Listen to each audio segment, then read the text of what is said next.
नाज़रीन, USS Plainview American navy की वो शिप थी जिसने लॉन्च होने से पहले ही सोवियत यूनियन की नींदें उड़ा दी थी।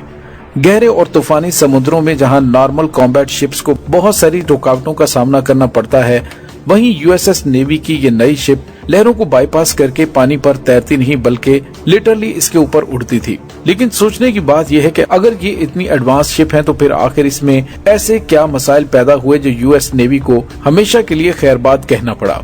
नाज़रीन, तारीख की दुनिया में खुशामदीद, मुझे डॉक्टर अली कहते हैं और आज की वीडियो इंतहाई दिलचस्प और जबरदस्त है। इसको आखिर तक जरूर देखिएगा। नाज़रीन, ये बात है 1960s की कि जब वर्ल्ड वार 2 के बाद अमेरिका और सोवियत यूनियन के दरमियान कोल्ड वार चल रही थी। दोनों कंट्रीज अपने अलायंस के साथ मिलकर ताकत का भरपूर मुजाहरा कर रहे थे। हर कोई सिर्फ इस रेस में लगा हुआ था कि कैसे भी करके खुद को दुनिया के सामने ज्यादा ताकतवर दिखाया जाए। अब इस काम के लिए जरूरी था कि ऐसी चीजें इन्वेंट की जाएं, ऐसी टेक्नोलॉजी अपनाई जाए जो दुनिया में पहले कभी किसी ने ना देखी हो। अमेरिकन नेवी जिसने वर्ल्ड वार 2 में अपनी परफॉर्मेंस से पूरी दुनिया के ऊपर अपना रोब जमाया हुआ था, उसका ये रोब सोवियत यूनियन की चंद डेवलपमेंट्स की वजह से अब खतरे में पड़ चुका था। सोवियत ने ऐसी एडवांस लेवल की न्यूक्लियर सबमरीन बनाना शुरू कर दी थी जो पानी के अंदर 350 किलोमीटर फी घंटा की स्पीड से ट्रेवल कर सकती थी, जबकि उस वक्त अमेरिकन नेवी के शिप्स जो बहुत ज्यादा जोर लगाकर भी 75 किलोमीटर फी घंटा की स्पीड से चल सकते थे। नाज़रीन, सोवियत की जानिब से जो सबमरीन बनाई गई उसमें न सिर्फ स्पीड ज्यादा थी बल्कि रेडार्स और सोनार स्कैनिंग सिस्टम भी छुपाने की सलाहियत मौजूद थी।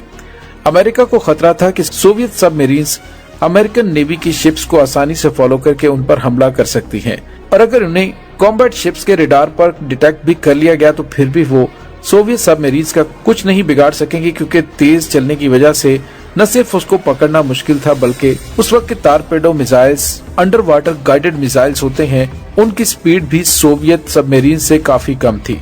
सोवियत यूनियन की सबमरीन्स का मामला यूएस नेवी के गले पड़ गया था। उससे निमटने का एक ही हल था कि ऐसी शिप बनाई जाए जो सोवियत सबमरीन से भी ज्यादा तेज चल सके। नाज़रीन, 1906 में एक इटालियन इंजीनियर ऐसी बोट बनाई थी जो अंडर वाटर विंग्स के इस्तेमाल से काफी तेज चल सकती थी। ये अंडर वाटर विंग्स बोट के नीचे लगे होते थे और जब बोट थोड़ी स्पीड पकड़ती थी तो पानी का प्रेशर उन विंग्स को ऊपर उठा देता था। इस तरह बोट की बॉडी पानी से बाहर हो जाती है जबकि सिर्फ विंग्स पानी के कांटेक्ट में रहते हैं, और ऐसा करने से पानी की वजह से पैदा होने वाला ड्रैग कम हो जाता था और जाहिर है बोट ज्यादा तेज चल सकती थी। इस डिजाइन को हाइड्रोफाइल का नाम दिया गया था। 1906 में हाइड्रोफाइल की इन्वेंशन के बाद आहिस्ता आहिस्ता उसमें एडवांसमेंट भी आती गई। 1950s में ये टेक्नोलॉजी कमर्शियल यार्ड्स और बोट्स में भी अप्लाई हो चुकी थी। हाइड्रोफाइल का ये डिजाइन यूएस नेवी को अच्छा तो बहुत लगा, लेकिन उसमें एक मसला था। मसला ये था कि ये बोट सिर्फ लेक्स पर चल सकती थी जहां पानी पुरसुकून होता है, क्योंकि ओशन में जहां यूएस नेवी को इसकी जरूरत थी वहां लहरें बहुत खतरनाक हो जाती हैं, इसलिए वहां उनके लिए तेज चलना मुमकिन नहीं था। यही वजह थी कि यूएस नेवी ने उस हाइड्रोफाइल के डिजाइन में कुछ चेंजिंग्स करने का फैसला किया। अंडर वाटर विंग्स को बिल्कुल फ्लैट करके पानी के अंदर पोजीशन किया गया। इससे पानी की लहरें बोट की बॉडी और विंग्स के दरमियान होती थी, जिससे ज्यादा लहरों में भी बोट काफी स्मूथली अपनी तेज रफ्तार को मेंटेन रख पाती थी। इस नए डिजाइन में मसला सिर्फ एक था कि इन विंग्स को कैसे भी करके कंटिन्यूसली ऐसे मूव करवाना था जिससे बोट की पोजीशन हर वक्त सीधी रहे। खुशकिस्मती से ये टेक्नोलॉजी भी 1960s में बना ली गई थी। अमेरिकन नेवी को अब ये महसूस हो चुका था कि सोवियत सबमरीन से मुकाबला करने के लिए यही डिजाइन सबसे बेहतर रहेगा। इस कंडीशन में ये हाइड्रोफाइल शिप सोवियत मैरीन का पीछा भी कर पाएंगी। 1970s में अमेरिकन नेवी 320 टन वजनी ये यूएसएस प्लेन वेव हाइड्रोफाइल की 4 प्रोटोटाइप बना चुकी थी, जिनमें से सबसे बड़ी हाई स्पीड हाइड्रोफाइल शिप कहलाती थी। स्लो स्पीड पे ये वैसे ही चलती थी जैसे दूसरी कॉम्बैट शिप्स चलती हैं, लेकिन जब उसकी स्पीड बढ़ानी हो तो उसके हाइड्रोफाइल्स को हाइड्रोलिक जैक्स की मदद से नीचे कर दिया जाता था। ये 14,000 हॉर्स पावर का इंजन था जो असल में F4 फैंटम फाइटर जेट के इंजन थे। प्लेन वेव उस इंजन और हाइड्रोफाइल की मदद से 91 किलोमीटर पर आवर की स्पीड से चल सकती थी, सोवियत सबमरीन से भी 16 मीटर ज्यादा तेज। इसके अलावा प्लेन वेव पर एडिशनल जेट इंजन लगाने का ऑप्शन भी मौजूद था, जिससे वो हैरत अंगेज तौर पर 170 किलोमीटर फी घंटा की स्पीड भी अचीव कर सकती थी। इन सब चीजों के अलावा प्लेन वेव में बहुत ही एडवांस ऑटोमेटिक कंट्रोल सिस्टम भी लगाया गया था जो हाइड्रोफाइल्स को 10 फीट की वेव में भी कंट्रोल कर सकता था। यूएस नेवी ने ठीक ठाक खर्चा करके इस 4 हाइड्रोफाइल शिप्स को तैयार किया। तब तक 1974 में ऐसी दूसरी टेक्नोलॉजी भी आ चुकी थी जिससे सबमरीन को ट्रैक करके हेलीकॉप्टर के जरिए उन्हें निशाना बनाया जा सकता था। यानी हाइड्रोफाइल को जिस मकसद के लिए बनाया गया वो तो अब दूसरे तरीके से भी इस्तेमाल किया जा सकता था। लिहाजा अब हाइड्रोफाइल का काम सिर्फ फास्ट पेट्रोलिंग के सिवा और कुछ नहीं बचा था। इसके अलावा इन हाइड्रोफाइल के नुकसानात उसके फायदे से भी ज्यादा थे।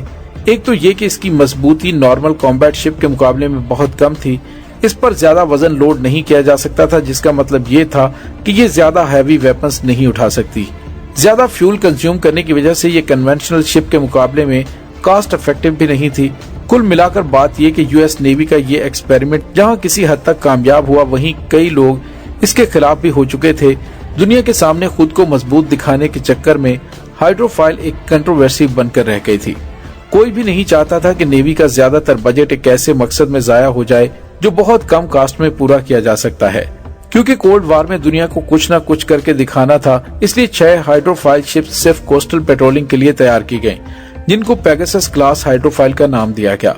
10 साल तक ये शिप सर्विस में रही और उसके बाद 1991 में फाइनली सोवियत यूनियन टूट गया और कोल्ड वार का इख्तिताम हुआ, और साथ ही 1994 में इस हाइड्रोफाइल को हमेशा हमेशा के लिए खैर बात कह दिया गया।